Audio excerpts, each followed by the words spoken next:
I build networks is what I do, and I hook people up, and I have a lot of fun doing it. Yeah. He's already hooked me up, and I've only met him like 2 days ago. Yeah, that's how it works. It starts with the network.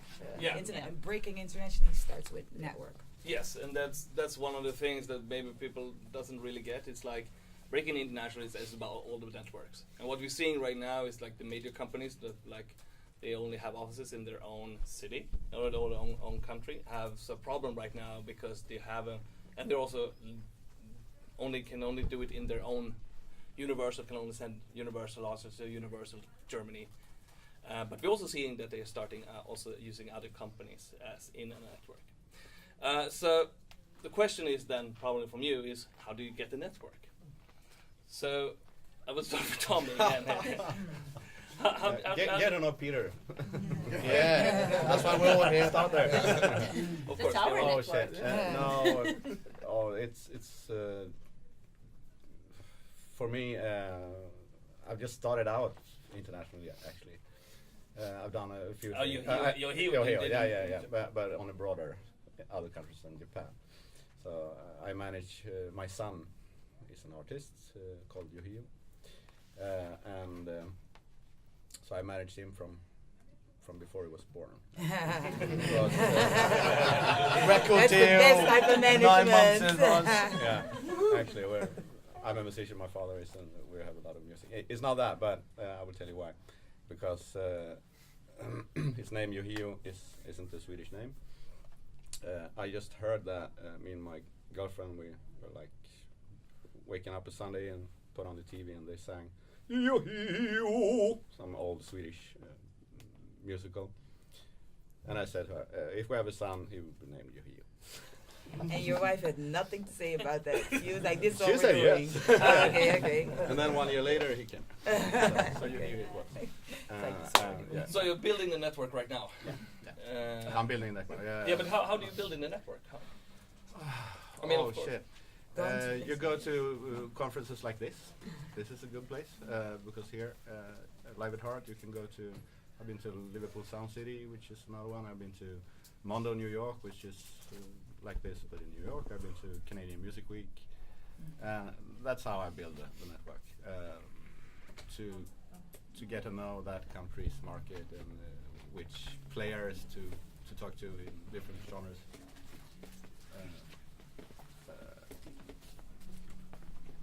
So you have to do your homework as well. Not just go and drink beer and hope you can find somewhere. Right. Have a bit of a plan with what you're doing. So travel a lot. Yeah. So Umong, when you're breaking LAX. I mean, you played everywhere almost. Yeah, every conference I go to, LAX is playing. Yeah. How do you do that? How do I do that? So the first conference she actually played was Canadian Music Week, and I had been there the year before that. So I try and scout these conferences a year in advance to basically sow some seeds into people's minds to be like, all right, she's going to be awesome, she's going to be big, you'll see where we come back in a year. I think the best example of that actually was when we went to South Korea. So no one wanted to go to South Korea with me, and they don't really speak that much English, and my Korean is terrible. So I went there by myself, went there for 2 weeks, and there was a couple conferences happening. There's one called Zandari, which is actually like this. There's another one called Mukon, which is a lot more. It's huge. It's like for the Sonys and the Universals and stuff like that. But the Zandari one is cooler because it's smaller. So you got a Western delegation that's tiny. So I got to know James Minor from South by Southwest. I got to know the guys who booked for Liverpool Sound City, stuff like that. And because you're the only English-speaking people, you just tend to like hang around with each other. Yeah. So I guess that's one way of doing it. You go to the country or the place you want to showcase a year in advance. Do your homework, make friends, drink lots of beer. If you're ever in Korea, drink soju. It is amazing. But also, I don't know. You make friends like with Peter. You know, we're gonna keep going back to Peter on this one. Yeah, you know, Peter introduced me to Tommy. I met you at Liverpool Sound City. Yeah. I stalked you in Groningen. Because I'm unapproachable. No. Because he was like, I met him yesterday. He said, I have you on Facebook. I was like, huh? And then I looked at it. I'm like, yeah, we do. We are on Facebook. It's crazy. There you go. So Henca, Yeah, I have another. Yes, of course. but also you do it with songwriters, because tell us about Needles.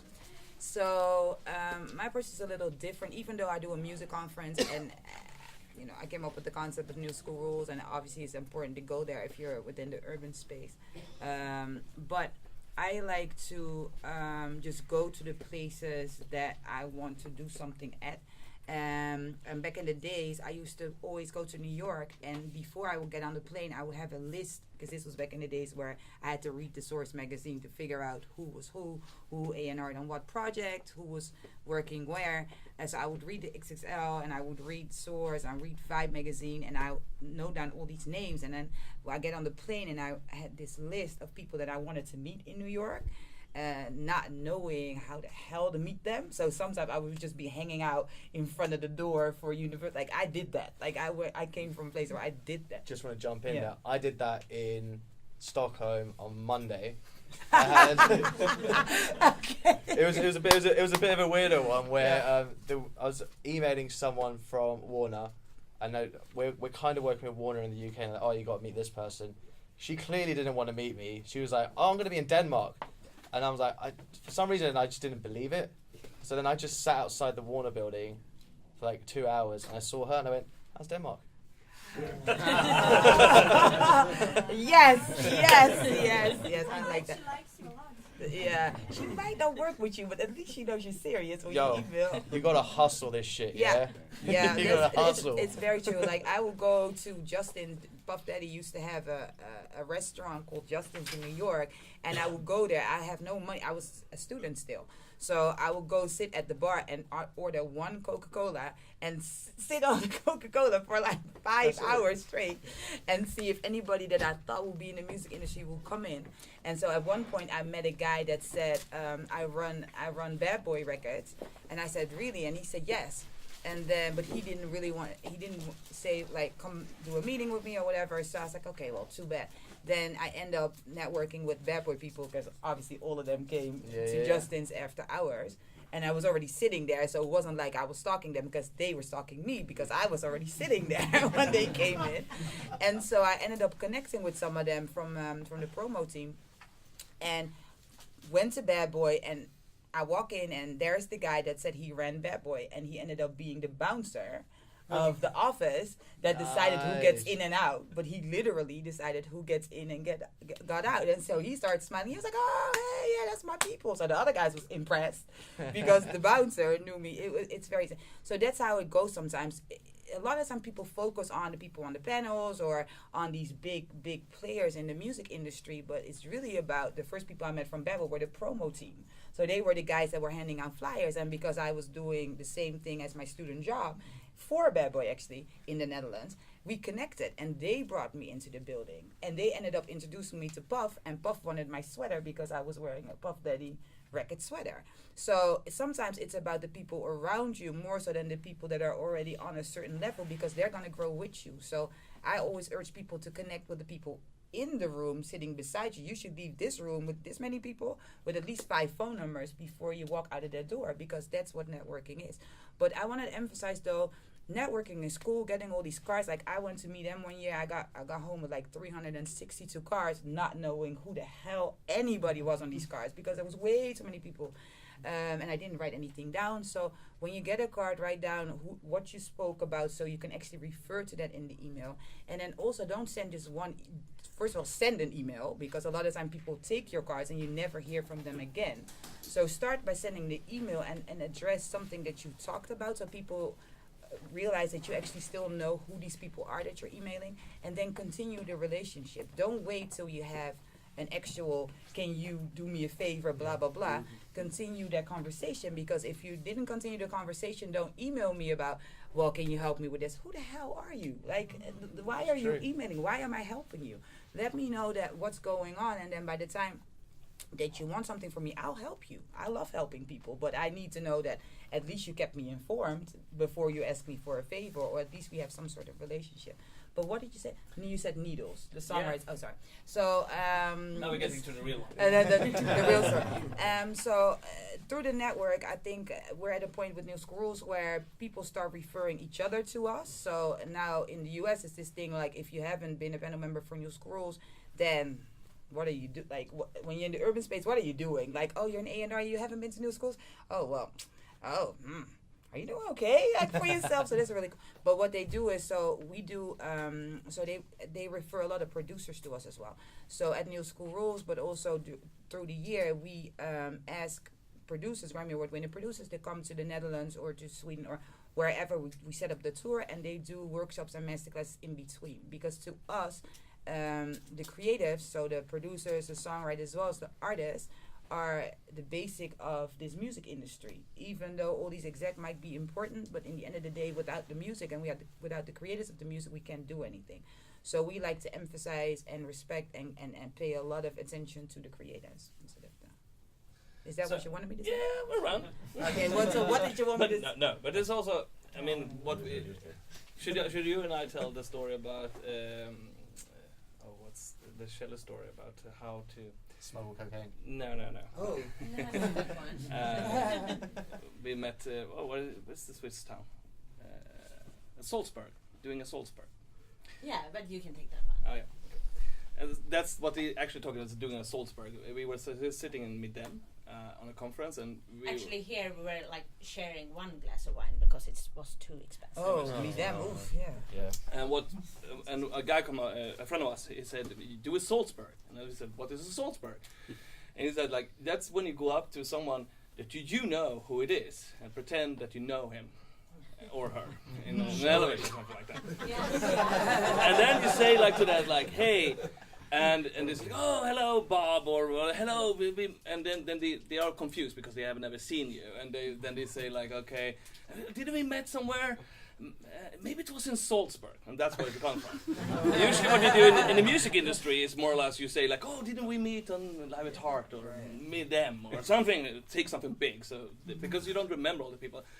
And Ulrika and I did that with a guy. It was a small guy. Everybody was gathering around him, and everybody was buzzing. And we understood, yeah, it's an important person. I don't know who it is. So we went up and said, hey, oh, you didn't know what his name was.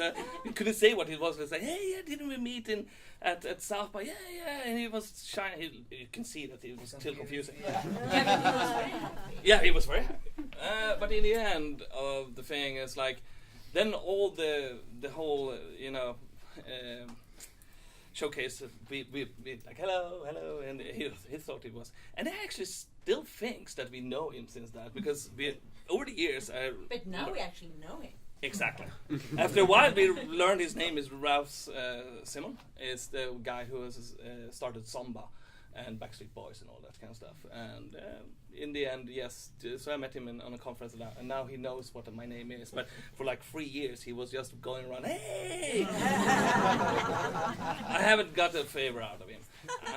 But so yes, that's one of the things that to break international is to have a large network. But Ulrika, you can probably take how we trying to broke UC France. Yeah, when we started working with that band, we actually had started to build a network before that. So we had some connections. But then this was a Swedish indie band, quite hype. And then we got in contact with a company called Music Dealers that works with commercial. They are not around anymore, but they had a contract with Coca-Cola, for example, and lots of smaller companies too. So we started to work with them and give them music. We went actually up to their office when we were in New York. We brought the band there so they could play.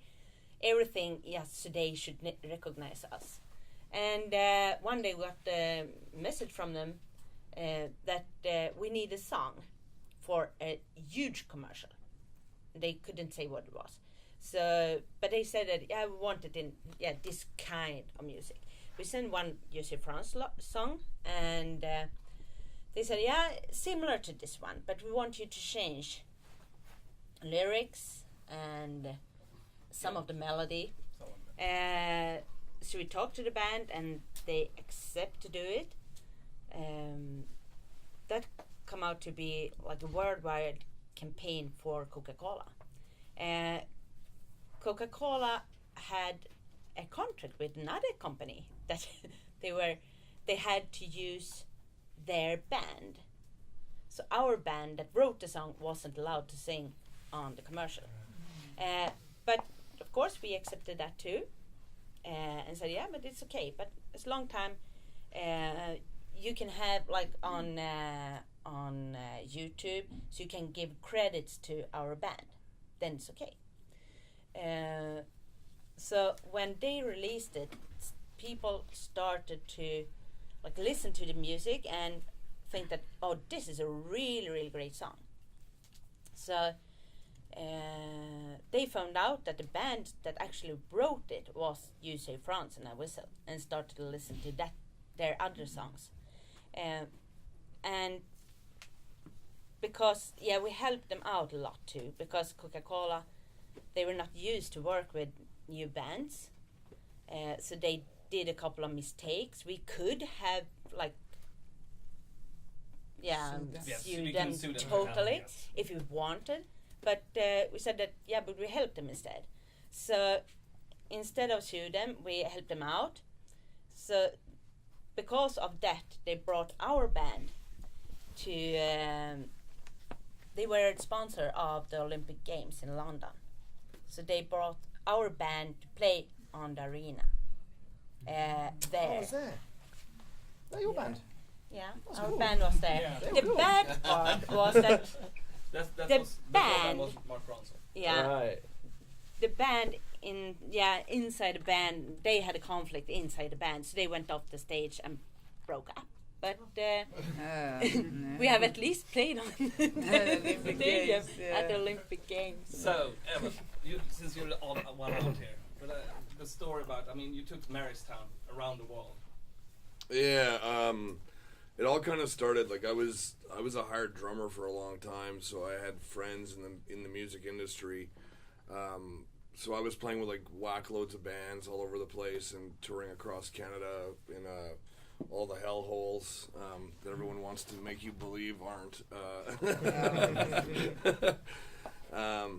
And so what ended up happening was, the showcase thing is a new concept for me, because I just went places.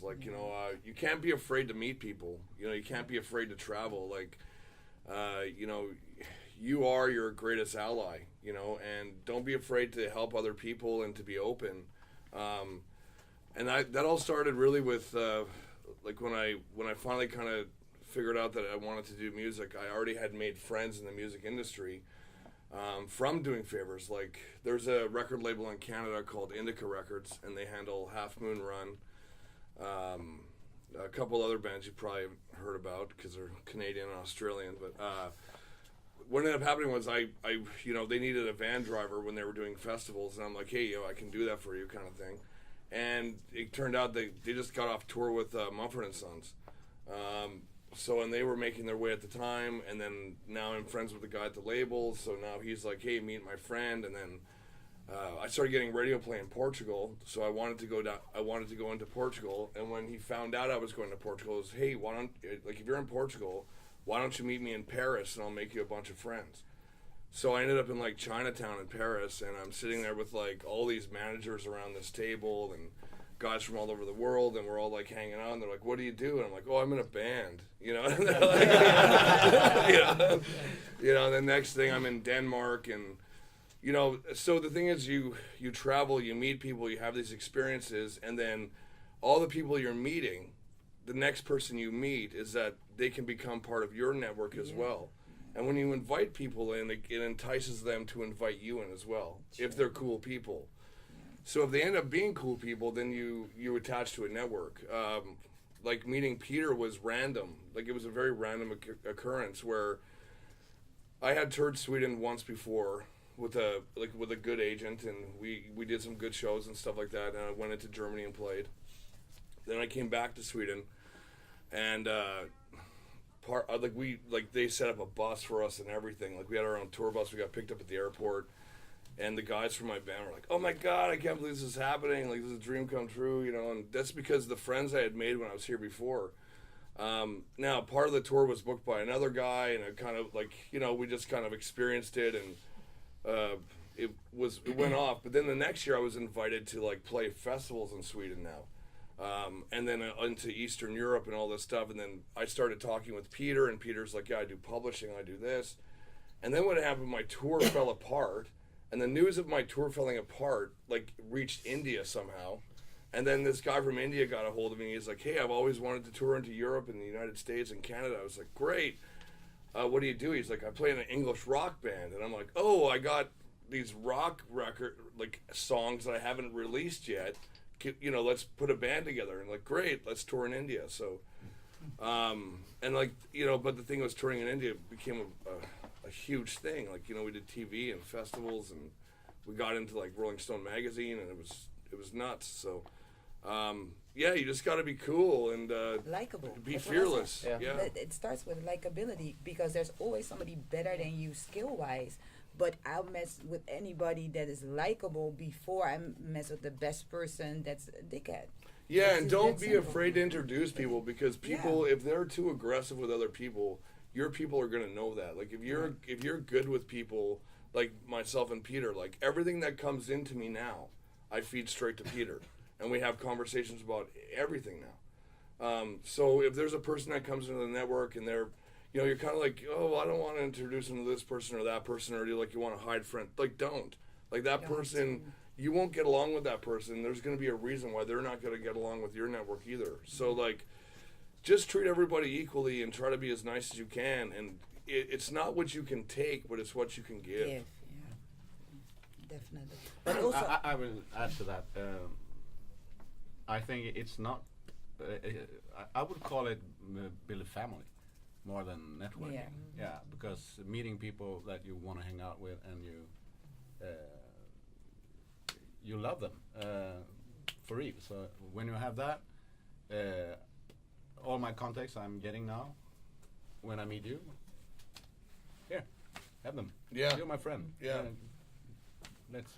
And that creates a network, right? We're sharing as Yeah, more and as family, more as family. Yeah, absolutely, because it becomes a trusting thing where we're not like trying to hide anything from each other. We're trying to empower each other because we have a trust. You know, like we have a network that if like, you know, if there's certain things we want to do, Tommy will come to me. If now Tommy's breaking into Japan, so I'm gonna be like knocking on his door in 3 months and be like, hey, you know, what like, are you doing? Yeah. you know, But so- also for artists, if you want to go to another country, try to seek out an artist that is in a similar lane and collaborate with them, because the good thing about your artist is that you do music. So a musical collaboration can lead into a network in another city or in another country, and because you're on the record together, this means that they're going to push the record, you're going to push the record, so all of a sudden you have two teams working on a record. They might know the Spotify curator in their local area, and you know hopefully know the one in your area, and then both of you guys can provide it to Spotify, and all of a sudden the algorithm picks it up, and before you know it, you have a whole bunch of listens. So I think on a musical level, let the managers deal with the managers and stuff, but on a musical level, if you connect, and that's one of the things we also do at New Schools, we do writing camps, because I realized that just talking about music is cool, but once you start creating music together, there's actual friendships and family, and people crash on each other's couches from this point, and they go all over the world and have couches to sleep on because they created music together. So I think from that perspective, it's always good to create music together, but find somebody that's in your lane. So that automatically, if they like that type of music, that they might gravitate towards yours and create great music, because it all starts with great music. It translates into other markets. So How many are artists in here? Yeah. Well, isn't it? There's a lot of because artists. because now we've been talking a lot of business. How many record labels? Maybe we should talk. There's no record a labels. bit more. Hold But, on, but hold on. One! Sorry. What's the Over there. It's part of the international. I expected one or two, but not more. And that's the interesting part. Is like if this conference has been like 15 years ago, actually the room It would will have be been record like labels. 10 labels or something like that. Much of the things that Break International has pushed over to the management side, and because all of these people are managers. Yeah. And I'm not. You are. I don't want to You be. made that very clear. Stay away from me.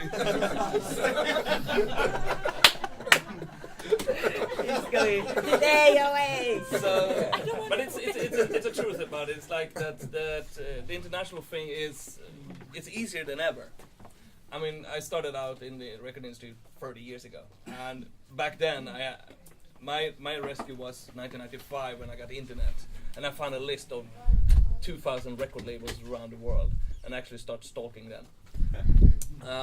And that's today it's so much easier. I mean, they are all on social media. It's not hard to find anyone. And most of the artists says like, yeah, but they don't answer. Well, that's because you don't say the right questions. If you have the right questions, you will get an answer. And that's like, listen to my music. That's not a question that they will actually send. So, back to international. It's like, how do you? Because I mean, you're the ones that actually pester me with your damn music. So how do you send stuff to a person? I mean, yeah, you can sit out at a coffee shop. We heard that one, and doing a Salzburg is another one. I did that. I did that with Quincy Jones, but they didn't say I didn't know him. I just said hi, congratulations, and I hugged him, and he looked at me like he started thinking, like, do I know you? Do I know you? And I'm like, you actually. And then I said, because he was just so confused, so I was like, no, you've never met me before. He's like, okay, thank you, because I'm like because you're being nice, and I'm breaking my head, thinking, where did I meet you? But so that is definitely strategy. I think. See. Earlier, when the managers were talking, and they were like, "Yeah, you can send me an email." For some reason, I like face-to-face contact, which is difficult because obviously I'm in the Netherlands. You can go there. I mean, yeah, people do, because I like to hear the story behind the music, or I want to see it live. It's either one of the two. In my experience, it's because usually the recorded stuff isn't as powerful as the live show. True, or it's so altered. Yeah. That you don't know if the person can actually sing. Like we've for New School Rules, we take showcase applications, and one of the links is I need to see a live performance, and even if you don't have any online yet, because we have a lot of people that are emerging, so they might not have a video of a live performance. Go to your I'll send a back an email saying, go into your room, grab your phone, sing a cappella, and just send it to me, because at least I know that your actual recording matches your vocal. Because too many times when you hear the person live, you're like, ooh, or the other way around. They're amazing live singers, and then they record their stuff, and you're like, I don't know about it. Yeah. So the live thing really gets me. I had a situation the other day at Nova Scotia Music Week where I was mentoring somebody. I got attached to the girl, and a hip hop, a rapper. They sent me the music, and I said to my husband, who's also my business partner, I actually don't like the music. And I have to mentor this person for 3 days and then say, I can't invite you to New School Rules because I don't like your music. So I was like, ugh, this is a sucky situation, knowing that I don't like the music and I have to sit there.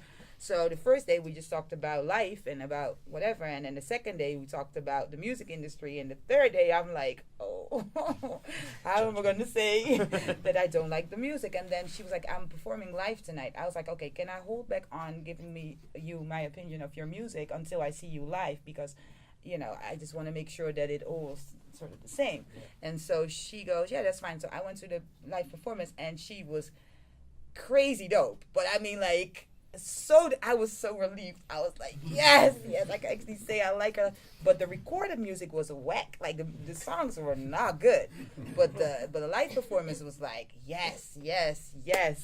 So yeah, I need a live performance. Out of curiosity, how are you artists recording your music? like, do you do everything yourself, or do you get a producer, mixer, another mixer, and a masterer? Like, who does it themselves? who records their stuff themselves?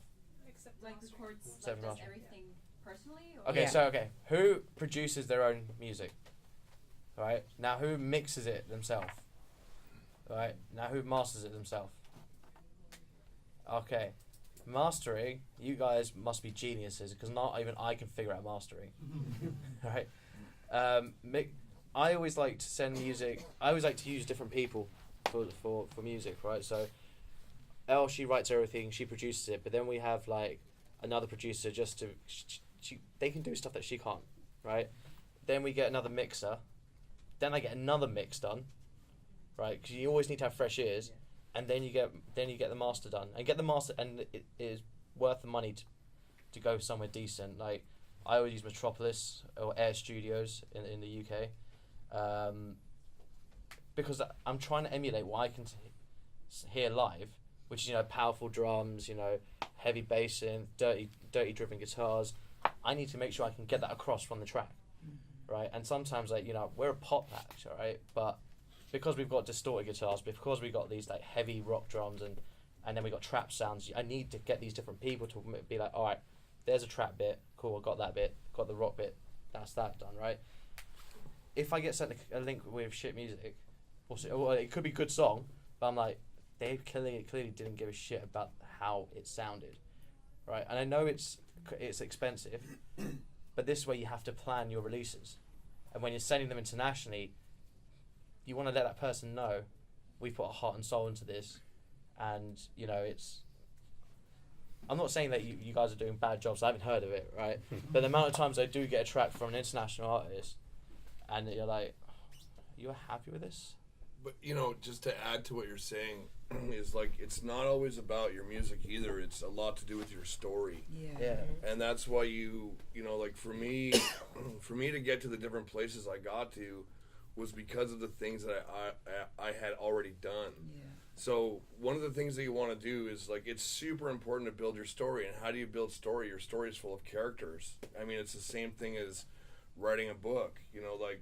So the more people that you can include that have actually done legitimate things in the business, who have legitimized themselves through hard work or success, and you can add them to your story, they become characters in your story as you're selling that to further people, right?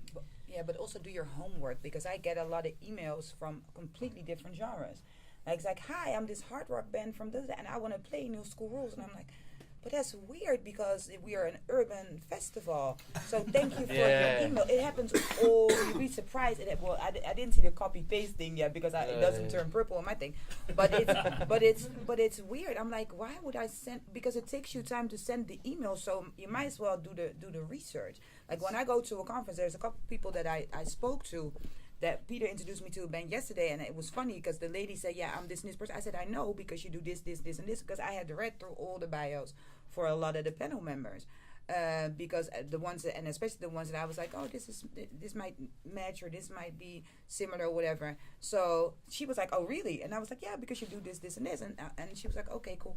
And the same goes for us. If you approach us, I was at Nova Scotia Music Week, another artist came up to me and he was like, you do New School Rules, I want to get on to New School Rules, I'm a rapper, I do this and this, blah blah blah blah, do you have 2 minutes, because I have some questions for you? And I sat there, I was like, whoa, this guy's prepared, like he knew exactly what he wanted. So he asked me a couple of questions, wrote the answers down, and then was like, I'm performing tomorrow night, can you come? And I'm like, he's like, it's kind of far. I was like, no, I'll come.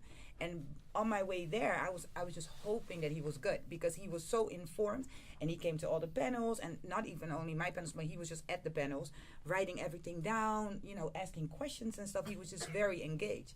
So while on my way to the gig, I was like, I just hope he's good, because if he's good, then he has a bright future ahead of it. But normally, people that are that eager are normally not that great. Like, it's really funny how that never really matches up. Like, it's like, so I was like, oh, I'm just hoping he's good. I'm just hoping he's good. So I got there, and there was like 4 people and me. And so he was just super happy that I came. And then he was dope. He was so dope.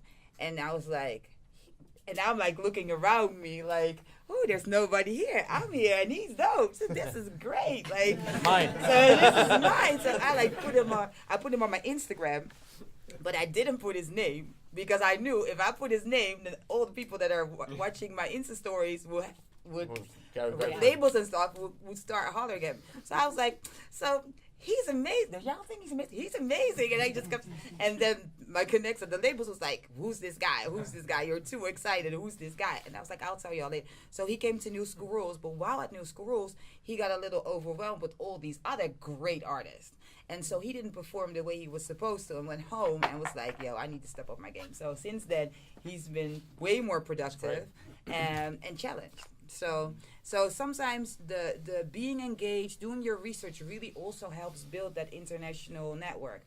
Probably if he would have just sent me an email, I would have been like, cool, I get so many emails, it doesn't stand out. But by being there and being that engaged, it helped. Just to add on, who actually, when an industry person comes to talk to you and they go, what's your story? How many are you confident that you know what a story is? Wow. That's yeah. So like the story of an artist, like you were saying, is like, you know, who you've mixed with, who you produced with, where you've gone to and stuff like that, right? Keywords, it was mentioned in the last panel. Keywords like, you know, in the UK, were you on BBC Introducing? Were you on, do you have a Radio 1 play? Because like, even the people in the States, they know what BBC Introducing is. It's known all around the world. You know, and then they say, you know, from that, and then, so you do tell a story, you know, this is your book. But you have to say, I met so-and-so here, this then happened, then we went over here, we sold this many records, then we did all this, then we did that, and that's all part of the story. But it's amazing how many, like I call it networking for the sake of networking. Yes. Yeah. Which is counterproductive because as an indie label in Canada, I get emails from all over the world because they see what I'm doing with some of the artists I'm working with. And they're so misinformed that, you know, I take the time to read the email because it looks like somebody took the time to write it. And I get halfway through and I'm thinking, what possible value do I have for this person? I don't. And I know I don't, and I recognize that. So if they would have done their research, the emails that I look at now are the ones that say, I have identified you because you do this. And I see the value of your company in a partnership like this. Yeah.